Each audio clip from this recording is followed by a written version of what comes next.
Pour chaque maladie, il y a un remède. Pour chaque maladie, il y a un remède. Ne rejette aucune médecine, mais utilise celle qui est appropriée. Dans son essence la plus pure, la médecine est le don fait par Dieu à toutes les créatures, afin qu'elles puissent traverser les épreuves de l'existence et marcher avec lui. La religion de Dieu est le grand remède des sphères les plus hautes de l'esprit jusqu'au corps physique et à la vie matérielle. Religion et médecine sont un seul et même être. Les différencier est une maladie. L'homme qui souffre cherche le remède. Il s'approche d'une autorité supérieure et demande à être guéri. Certains hommes qui ont des concepts arrêtés vont proclamer que certaines médecines sont meilleures que d'autres, plus efficaces. Mais c'est là une vision fragmentée de la vie. C'est comme être persuadé qu'il y a plusieurs religions de Dieu et que l'une est supérieure à l'autre. Dieu est un et sa religion est une, même si elle prend plusieurs formes. Il en est de même pour la médecine. Elle est une et prend plusieurs formes en fonction de la maladie à traiter. Avant de toucher le corps physique et de s'y ancrer, une maladie a toujours une origine subtile, spirituelle. Les hommes ne regardent que l'aspect physique de la vie, et c'est pourquoi ils sont faibles. En effet, c'est avant que le mal ne se déclare dans le plan physique qu'il faut agir. Lorsque la maladie est dans le corps, il n'y a plus réellement de remède.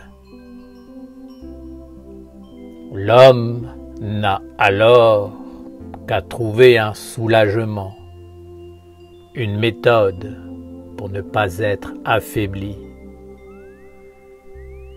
Il sera très difficile de guérir la maladie, car il faudra remonter jusqu'à la source, qui est spirituelle, et remédier à tous les étages où elle s'est développée. Que la médecine soit douce ou violente, à partir du moment où elle ne s'intéresse qu'au corps, cela est presque identique. Si vous me demandez quelle est la médecine la plus appropriée, je vous répondrai que c'est la pratique de la religion de Dieu, qui est celle du respect de ce que l'on vous a prêté. Ne pensez pas que vos oreilles, vos yeux, votre souffle, votre bouche, votre corps, votre vie vous appartiennent. Pensez cela et vivre suivant cette pensée est justement une maladie qui engendre bien des maux. Votre intelligence, vos sens, vos organes sont des mondes qui vous ont été prêtés par des mondes supérieurs pour permettre à votre corps de ne pas dépérir sous la faiblesse et la maladie. La véritable médecine consiste à prendre soin de l'œuvre de Dieu en tous ses aspects. Vous devez prendre soin de vos oreilles, de vos yeux, de votre souffle, de vos pensées, de vos états d'âme, de vos paroles, de vos actes, de tout ce qui est à vous et aussi de ce qui n'est pas à vous, mais qui vous est prêté. Il est incroyable de constater à quel point les hommes sont persuadés que tout leur est acquis, que tout leur est dû, qu'ils peuvent faire tout ce qu'ils veulent en n'ayant aucun compte à rendre. Je vois une multitude d'êtres qui nourrissent des pensées destructrices, nauséabondes, fanatiques, illusoires, sans même en être conscients, sans comprendre que toutes ces semences finiront par toucher la terre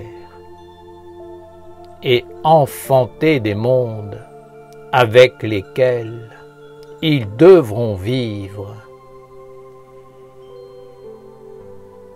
Ils sont persuadés que Dieu pourvoira, ou que la science des hommes apportera les remèdes miraculeux pour éviter les conséquences de leur vie déréglée et anarchique.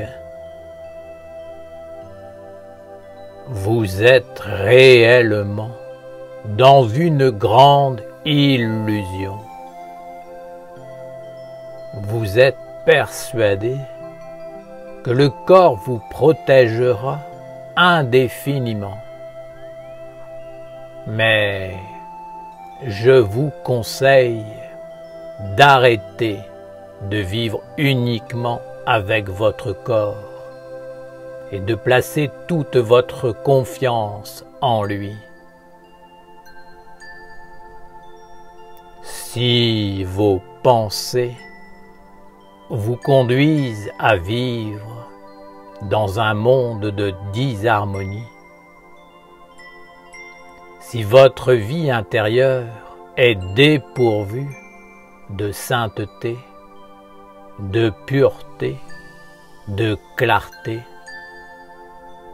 reprenez-vous, car ce sont là les véritables remèdes qui protègent contre toute maladie, les seuls véritables remèdes. Les hommes reproduisent les mêmes erreurs à travers les générations.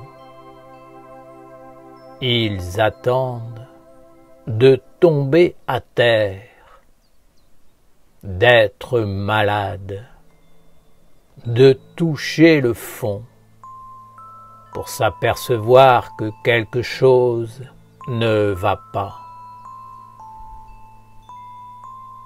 Sachez que votre corps n'est qu'un capital qui vous sera enlevé, de même que vos organes intérieurs. Si vous n'en faites rien, vous aurez tout perdu. Vous ne serez pas plus riche, bien au contraire. Vous serez plus pauvre. La maladie est simplement la conséquence d'un monde intérieur déséquilibré et surtout d'un non-respect des lois de la vie.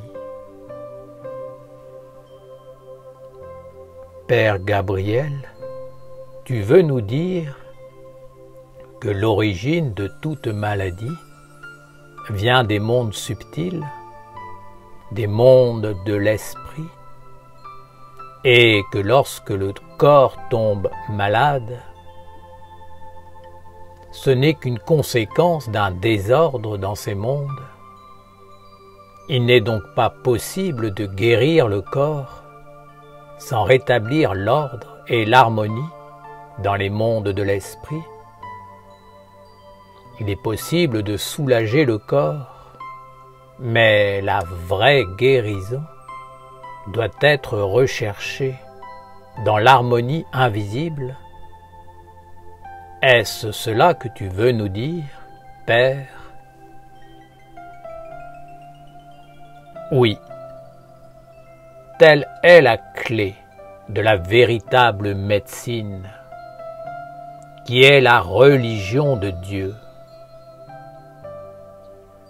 Celui qui cherche à guérir uniquement le corps, sans prendre en compte la globalité de l'existence, n'a pas compris le sens de l'existence.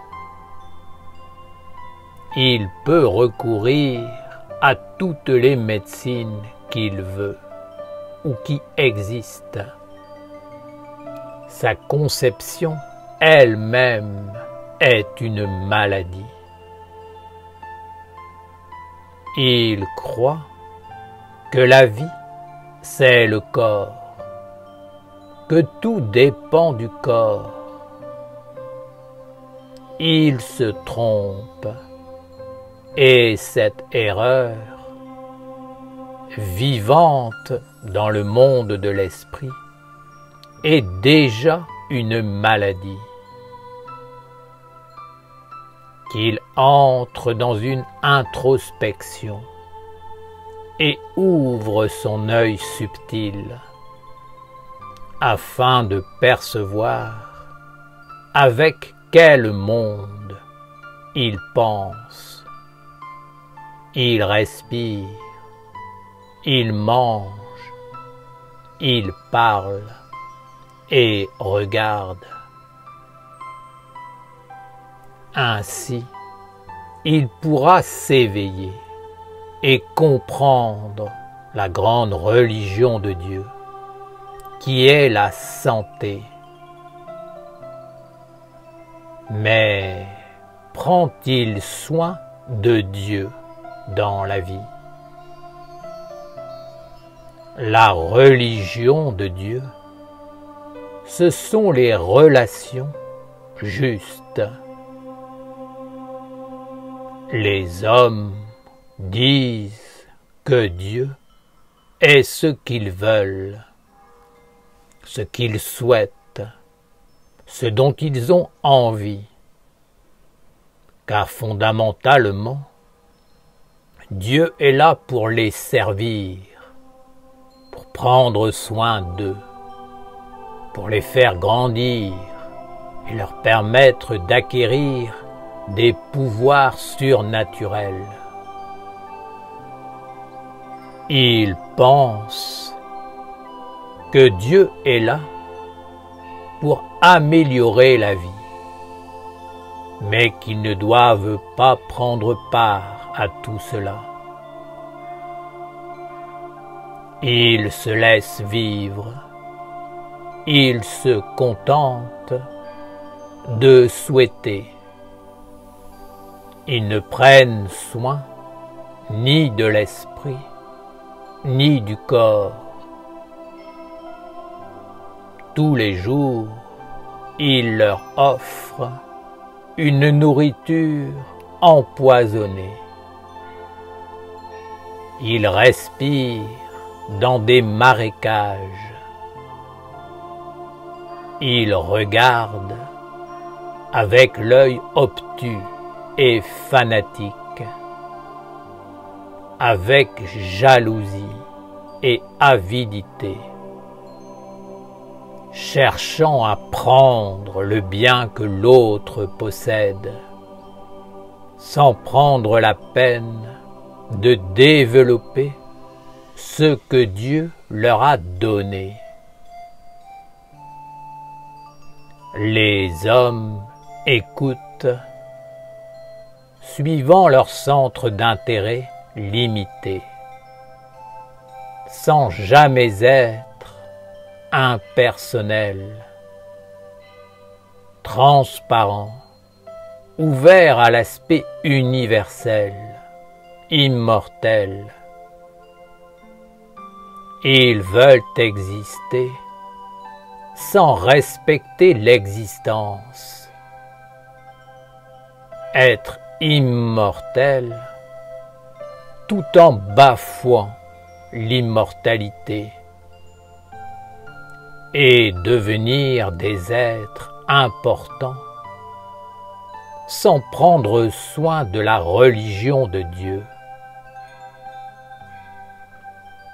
Ils ne veulent pas laisser la vie couler librement, ni entrer dans l'évolution,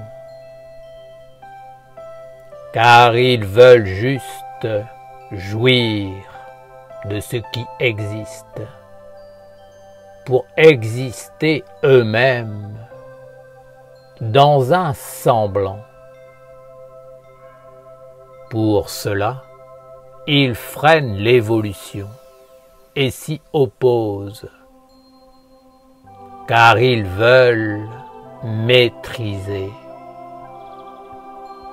Tout cela est une maladie qui engendre des maladies.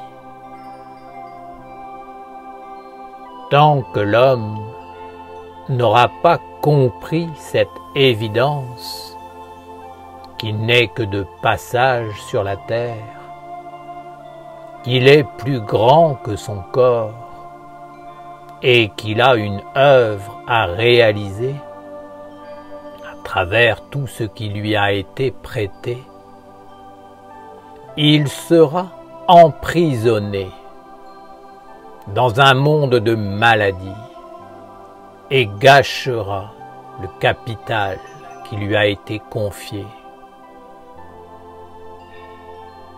Tout ce que vous avez dans la vie est un capital qui vous a été prêté par les mondes supérieurs. Et votre mission est de le faire fructifier, de le conduire dans la merveille, la grandeur la richesse.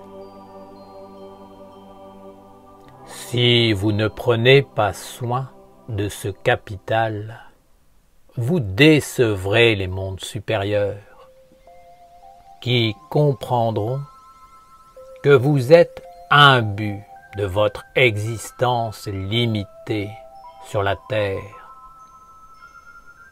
et que vous avez abdiqué votre âme au profit du corps mortel. Ainsi, vous resterez sur la terre, dilapidant le capital des dieux pour une vanité. Il n'y a rien de plus noble, de plus digne pour un homme que de vivre en conscience et en harmonie avec tous les étages de son être et en parfaite intelligence avec la globalité des mondes. Il est honorable et sage pour l'homme de percevoir le mauvais et de ne pas le laisser entrer en lui,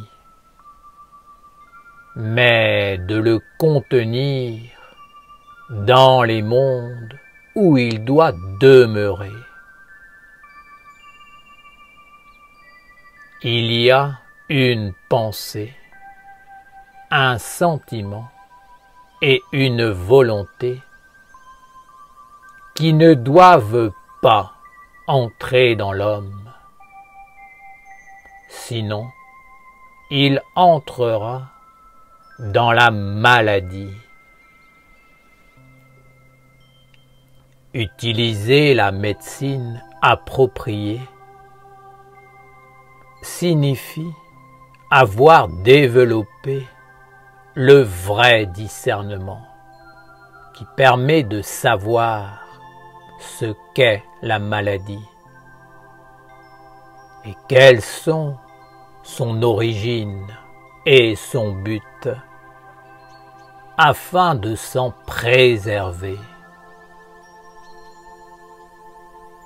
Ne croyez pas dans les vertus du corps pour les maladies, car s'il peut être soulagé, il ne sera jamais guéri seul, puisque c'est dans la subtilité des mondes que les maladies prennent leur origine. Même si l'homme parvient à fermer toutes les portes du corps, à la moindre occasion, la maladie reviendra, car le corps ne peut pas être protégé de l'esprit, ni de la vie. Les pensées sont des antennes. Les sentiments sont des pièces dans la maison. Et la volonté montre si l'homme est un disciple de Dieu ou s'il vit uniquement pour la reconnaissance de son corps mortel et de sa vie physique.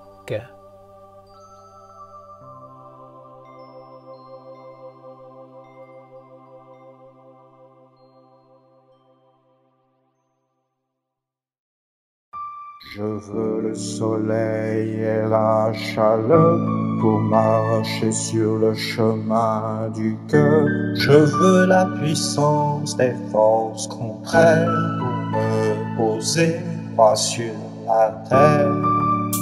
Ainsi, je sors du rien pour habiter dans un monde où tout m'est inconnu, mais animé par les forces que Dieu donne à la terre.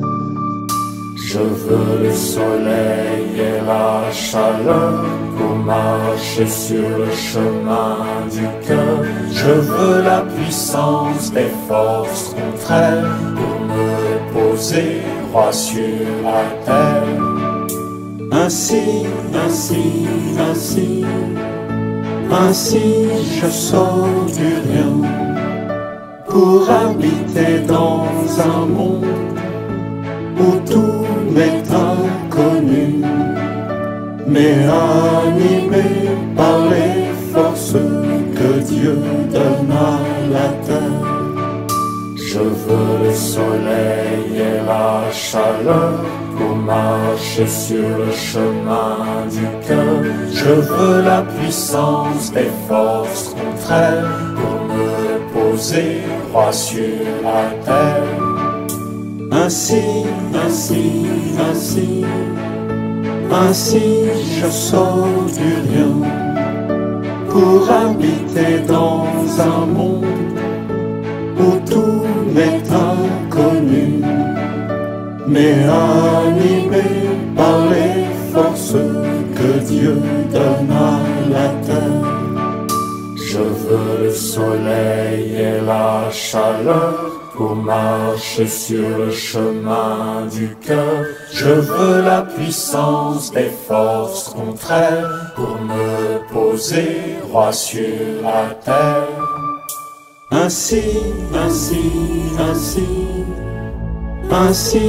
je sors du rien pour habiter dans un monde où tout m'est inconnu, mais animé par les forces que Dieu donne à la terre.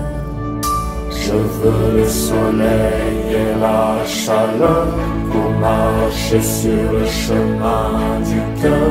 Je veux la puissance des forces contraires pour me poser droit sur la terre.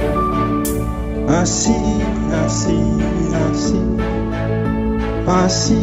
je sors du rien pour habiter dans un monde où tout m'est inconnu, mais animé par les forces que Dieu donne à la terre. Je veux le soleil et la chaleur pour marcher sur le chemin du cœur. Je veux la puissance des forces contraires pour me poser droit sur la terre. Ainsi, je sors du rien pour habiter dans un monde où tout m'est inconnu, mais animé par les forces que Dieu donne à la terre. Je veux le soleil et la chaleur pour marcher sur le chemin du cœur. Je veux la puissance des forces contraires pour me poser droit sur la terre. Ainsi, je sors du rien pour habiter dans un monde où tout m'est inconnu, mais animé par les forces que Dieu donne à la terre. Je veux le soleil et la chaleur pour marcher sur le chemin du cœur. Je veux la puissance des forces contraires pour me poser droit sur la terre. Ainsi, je sors du rien pour habiter dans un monde où tout m'est inconnu, mais animé par les forces que Dieu donne à la terre. Je veux le soleil et la chaleur pour marcher sur le chemin du cœur. Je veux la puissance des forces contraires pour me reposer droit sur la terre. Ainsi je sors du rien pour habiter dans un monde où tout m'est inconnu, mais animé par les forces que Dieu donne à la terre. Je veux le soleil et la chaleur pour marcher sur le chemin du cœur. Je veux la puissance des forces contraires pour me reposer droit sur la terre. Ainsi je sors du rien pour habiter dans un monde où tout m'est inconnu, mais animé par les forces que Dieu donne à la terre. Je veux le soleil et la chaleur pour marcher sur le chemin du cœur. Je veux la puissance des forces contraires pour me reposer droit sur la terre. Ainsi je sors du rien pour habiter dans un monde où tout m'est inconnu, mais animé par les forces que Dieu